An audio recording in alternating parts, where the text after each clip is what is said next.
morning. Mary Pat McKee with Indy Boomer magazine. I publish a magazine called Indy Boomer. It's shocking, surprising that it's the same name. I'm sitting here this morning with Wesley Young, who is with Senior Solutions that's hard to say. Yeah. Senior Solutions Consulting, and we're going to talk a little bit here in a few minutes. But first of all, I want to always thank Jim Wofford Theater, Logan Street Signs and Banners for the opportunity to have this show on Hamilton County TV. We want to make sure that hopefully you have picked up the January issue of Indy Boomer magazine. As you will notice, Patty Spittler is on the cover with several other reporters. Boomer TV starts on Channel 8 on March 1st, Sunday, March 1st at 10:30 in the morning. Hope you will join us for that.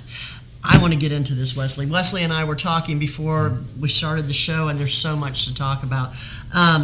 Your company is Senior Solutions Consulting. Yes. It's a little bit different. You are not a financial planner. You are not a investment type person, right? Right. Okay, tell us how Senior Solution Consulting is. When I started, I was an insurance agent back in the day and went through the issues that most people face with family members, and that's kind of how most people get indoctrinated with Medicaid and VA is through a crisis. Mm-hmm. And I was an insurance agent for about 10 years, so I knew that area.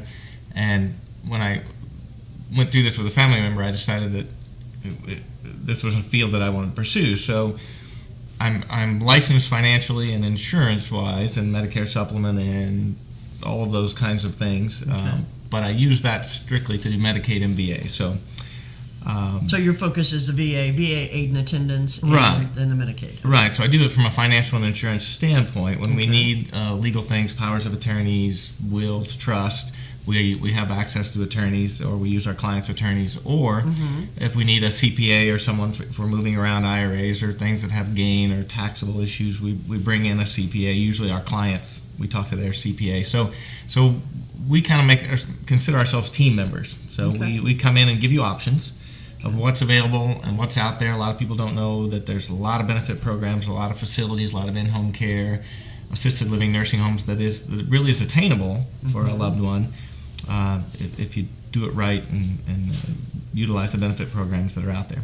Okay. Well, I know on the show we've talked many, many times about the fact typically baby boomers are behind the eight ball when something happens, usually to their parents, and they're trying to figure out. So you have the resources for the kind of that financial aspect of that picture that they're going to probably be dealing with. Yeah. One of the programs that's very popular is the VA Aid and Attendance Program, and that is one that it doesn't have to do with disability. It doesn't have to do with whether you go to the VA hospital. It's strictly a standalone program that's an age-related health issue program that provides what's called an improved pension, a monthly income to veterans who served during wartime, right, and their surviving spouses. So it's just a cash payment, which you can use for in-home care, assisted living, nursing home, whatever makes your life better. Okay, and to clarify a little bit more on the VA things that you have to have, you don't have to be wounded, right? No, that's called service connected. If you were wounded during wartime or as a result of military service, that would be service connected, and that's usually a criteria for the disability program. Okay. So this is age related. So basically what happened is back in the day, 50, 60 years ago, whenever they started the aid and attendance program, they said... It's been around that long? It's been around a long time. And, wow. and the military basically says, we don't pay our veterans much. My uncle worked since World War II. He made $48 a month, and he had to pay his own life insurance. Wow. And that's not a lot for being overseas for a month in the cold getting shot at. So the VA said, well, we're going to create a program so when those folks get older, we're going to offer them a little extra, a little something. And basically it's a long-term care policy. Okay. So when they reach an older age and they have health issues, and I always say, need help getting through your day, cooking, cleaning, bathing, toileting, transferring, Alzheimer's, dementia, blindness, right, the basic ADLs, activities of daily living. If you need help with those and you were a veteran that served during wartime, you didn't have to be in the war. You simply had to have a uniform on during times of war. World War II, Korea, Vietnam. You could have never left the United States. Well, and it's, what was the one... oh gosh, that was really short. I'm trying to Grenada and yes. those. Yeah, do those count? Those don't count. Okay, I'm sorry. Congress has kind of so is set Vietnam the the last one? No, actually, 1990 to current has been a wartime because of Desert Shield. Okay. We've been at war since 1990, so there's a whole generation of veterans. Okay. And when they all get older, they'll be eligible as well? Yeah, and the best way to think of this program is like a long-term care insurance policy. It pays for in-home care, assisted living, or nursing home. You have to meet a couple of ADL helps to get it. Yeah. And it pays a cash payment. It's a beautiful thing. So it's a little long-term care policy that our veterans have been given due to their service and their surviving spouses. Most disabilities don't, I mean, there's a few caveats, but most disability with veterans die with a veteran. Most benefit programs die with a veteran. This goes on to the surviving spouse as long as they're unremarried. There next. Yeah, so the spouses can still receive it even if their spouse has passed away. Yeah, as long as you were married to them at their time of death and unremarried. Now, if you remarry a veteran, you're still okay. But if you divorce a veteran, you divorce the benefit. Right. And if you marry again, you need to marry another veteran to qualify. The idea is the VA doesn't want a string of surviving spouse recipients. They only want one. So it was either the surviving spouse or the current spouse. Right. Not the past 3 or 4. Right. Because the benefits are anywhere from $1,000 to $2,000 a month every month of tax-free money. So it's a lot. I mean, well, I know 5 years ago when my family was in the situation of taking care of my folks, I kind of heard about this VA and attendance. I mean, I couldn't find anything on the internet. I couldn't find people who currently even served, knew anything about it. So it was a very, very well kept secret. Yeah, the VA doesn't really have an advertising budget. They don't market. You don't hear advertisements for other things. Well, you hear the GI Bill, come join the military and we'll take you around the world and educate you. Okay, they like to push that. Right. But they don't advertise the others because they just really don't have a marketing budget. It's not that they don't want you to have it, they just don't spend money to advertise. I guess I never looked at it that way. I thought maybe they didn't want you to have it. I wasn't sure why it was so hard to find out about it. My understanding is they like their veterans and anything they deserve, they're more than happy to give them. It's just so many layers of bureaucracy and paperwork and misunderstanding, and most people don't do it until it's a crisis. Right. So, if I said your taxes are due tomorrow at 2 o'clock and you've never done taxes in your whole life, and now you're looking at 1099s and W-2s and it's a nightmare. IT-40s, and you'd pull your hair out, right? Well, the other thing, too, with this VA in attendance, we had an attorney do it because there's a lot of T's to cross and a lot of I's to dot. Do you have to have a professional? I mean, you don't want to sit down and try and do that yourself, right? I offer it to my clients and say you're welcome to do it. I kind of consider my company. You asked me earlier what our company does and who we are. Right. I kind of consider our company as like a CPA. We help you with your taxes. We help you with the benefit programs. We help you with the paperwork and the qualifications. You're welcome to do it yourself. And some people do. They go away and they say, "No, I'm going to do this on my own." And they come back in about a year and they said, every time we've sent something to the VA, it comes back. They send it back. Well, it takes about 30 days for them to write a letter and send it to you and ask for something. You've got 30 days to send it in, and then they have to match it up and go again, and then they find something. Yeah. So every time they find something, it's a 60 to 90 day wait. Well, you put a couple of those together, and you're a year down the road, and you're like, well, this isn't going to work, right? So it can be difficult. So yes, we help you get it done. Our average approval time is about a month to 3 or 4 months. Yeah, and that's really the way to do it. You know what? We got to take a quick break. This is good information. We'll be back in just a few minutes. Don't leave us.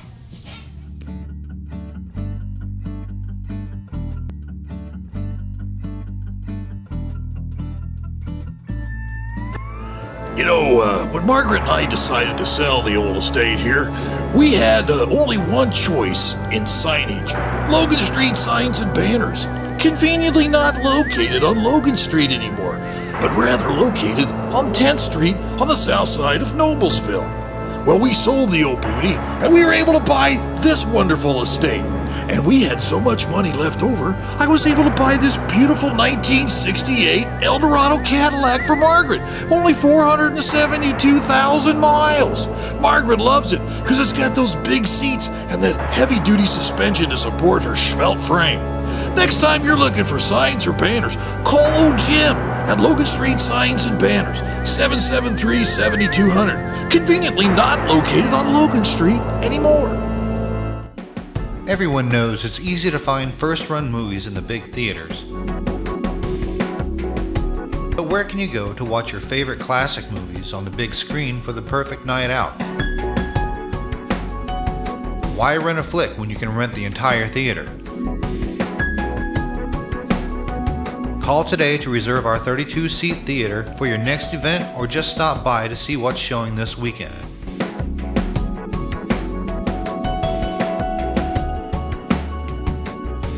The 14 by 7 foot screen and the high quality digital surround sound system offers all the amenities you would expect from the big theaters with a laid back atmosphere and comfortable seating of your own home. Wofford Theater at 1744 South 10th Street in Noblesville gives you the classic movies you want with a big theater experience.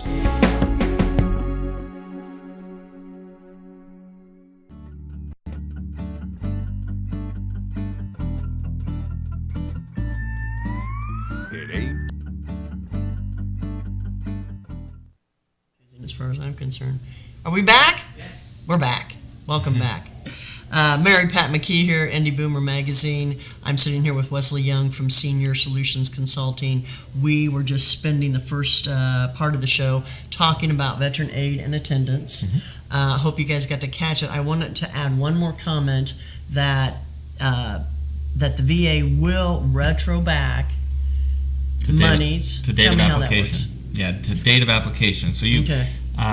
if you think you're eligible but don't have the forms back from the doctor and the facility and all the paperwork in the right spot, Right. you can do an informal claim. And all the VA benefits start first of next month. So everybody I'm working on right now is first of next month, Of basically. March, yeah. So we can do an informal claim that kind of puts a post in the ground that says, here's our payback to date. That way we have up to a year to get the rest of it together. Now, obviously, Right. we want to do it as quickly as possible, but Mhm. but every month you miss getting an application turned in, faxed in, taken downtown, off to Milwaukee, whatever, is a month you miss the benefit. But yes, they Right. do pay back to date of application. Okay, I think And it that's is tax important. free. Oh, well, I would hope so. But So, that's good. yes. Okay, the other thing we want to talk about this morning is Medicaid. Medicaid. It blows my mind. I don't understand it. I would come to you because I don't want to understand it, to be honest with you.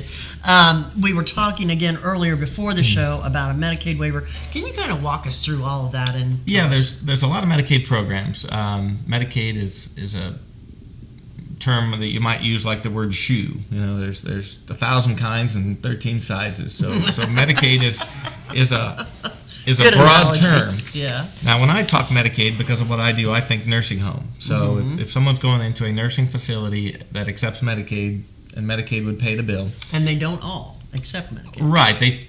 Facilities choose to do Medicaid, and it can Right. take up to a year to get certified. So they have to jump through a lot of hoops to get Medicaid. Because every once in a while, I get a client who says, "Well, I don't really want to go on to Medicaid and do that to the facility." I'm like, they worked really hard to get the Medicaid, to get your business, to get you in a bed and get paid. So Right. they want your business. So yeah, most facilities do take Medicaid. Some don't. But there's food stamps and women, infants, and children, and TANF and cash assistance and Medicaid waiver and Medicaid. So there's all kind of programs under the Medicaid umbrella. Right. Medicaid being nursing home, but increasingly more popular is a Medicaid waiver program, which now helps pay for assisted living. Okay. Assisted living is an apartment where they offer more care than an apartment would offer and less care than a nursing home environment would provide. Right. So a Medicaid waiver, basically they're waiving the income requirement for Medicaid, which is most Medicaid programs you have to make below certain levels of income to qualify. Okay. So in this case, if you were to go to an assisted living facility, you might owe $733 for a studio apartment. It didn't matter which level of care your loved one might need, with medication assistance, bathing assistance, dressing, transferring, that sort of thing. Right. Medicaid would pay the rest. So for a lot of times widows who don't have a high income that want assisted living, that might be $35,000, $36,000, $4,000 a month that they couldn't afford, Right. don't want to go to a nursing home setting and be in a bed next to someone through a vinyl sheet, but can't stay at home because They need some attention. they need help with food prep, and all winter long it's dark. So they could pay a flat rate. Is that rate determined on their income? No, it is not. Or is it It's straight? based on what Medicaid requires you to pay. Okay. Now, some of the facilities in town now that are accepting more Medicaid waivers to fill up their beds. And if you want to do a one bedroom, you pay more. If you want to do a 2 bedroom, you pay more. But Medicaid then picks up But it's a the flat balance. rate, and you know that's what it's going to be. That's what you pay. And if you don't make that much money, then they'll even scale it back a little bit. But it's a nice way to afford assisted living.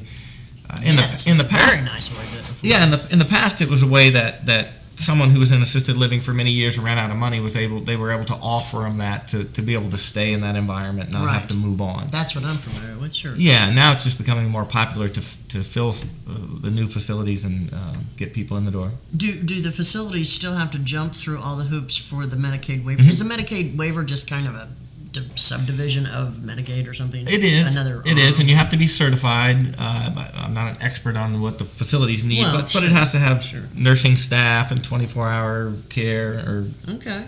it has to be a safe environment. It has to meet requirements of safety and things like that for someone for Medicaid to accept them. Is that kind of new? I mean, I'm not familiar. It's something that's I've not thought blossomed. about that. It's something Okay. that has always kind of been there in the shadows, and people have used it, but now it's becoming a lot more popular. Okay. Because I hate to say it, as much as I love the retirement facilities, they are very expensive. Care is expensive. Yeah. And housing and living is expensive. You could expect to pay, at a very, very minimum, $2,000 for one person in a assisted living, up to easily $5,500 a month. Yeah, very, very easily. I agree. Yeah. So, okay, tell us, if you're married, can you both be on Medicaid? Yeah, if you're. How's that work? If you're talking about a nursing home, everybody's scared of Medicaid. I always say if I went up to the chalkboard and wrote Medicaid on the chalkboard and said, everybody come up and write one word next to it, there wouldn't be a lot of positive phrases. It would be broke, going to die, last resort, Right. woodshed, cellar, basement, right? I mean, people think that. I mean, and we all went to those places. When I was 12, I went to a nursing home with my mom to go see my uncle, and the floors were sticky and it smelled like urine, and people were dying under sheets. And I don't have photographic memory, but I could tell you every detail of that place. We've all been there. Yeah, and they didn't go there unless they were really sick and dying. Right. It was hospital, that place, or back home, and now it's much better. So. Oh, definitely. But normally for a married couple, if one spouse is healthy, we can save 100% of the assets and get the unhealthy spouse on Medicaid in a nursing home in a nice new place on about any side of town. With HIPAA laws, you're not allowed to know who's on Medicaid and who isn't, so I would challenge you to go to a nursing home, walk in the front door, all the way out the back door. You couldn't tell me who's on Medicaid and who isn't. Good. So the care is just as good. Everybody gets the same. That's a Private pay and Medicaid. And so we can save a house, a car, the money. We can save everything for a married couple. Now, if they both go into the nursing home together, they have to be down to a $3,000 maximum of assets. 3,000? $3,000 of assets. Wow. So the home has to be for sale or for rent, and the cash has to be spent down. But if it's But one, then you move things around, right? And yeah, I mean we can save some, but Okay. at $7,000 a month times two, $14,000 a month. It's going to go pretty fast. Oh, yeah. But for a single person, we can do, if it's a single person, we can save half. For a married couple, we can usually save it all as long as we have one healthy spouse. Okay. So Medicaid's good. It's a good program. Well, we could go on for hours talking about this, and it still might go right over my head. I might not get it. Hey, we do a radio show Monday through Friday at 6:30. The show will air. So the people that can't see us when they're listening to the radio show, how do they get a hold of you, Wes? They can reach us at the office. The number's 317-863-0213, and we're located over in the Castleton area around 82nd and Aliceville. Okay. We travel. We know that our audience is older, so we're happy to get in the car and go visit and do home visits and things like that. So. Okay. Well, they have been with us in the magazine for a couple of years now. They write our Money Matters page, and honored to have them in the magazine with us. It's good information. If you get a chance, be sure and pick one up and read about that. We've got the March issue coming out. Gosh, about March 10th it will be here with Larry Bird on the cover, so it should be great. So anyway, stay tuned. We will see you all next week, and appreciate you watching the show. Thanks.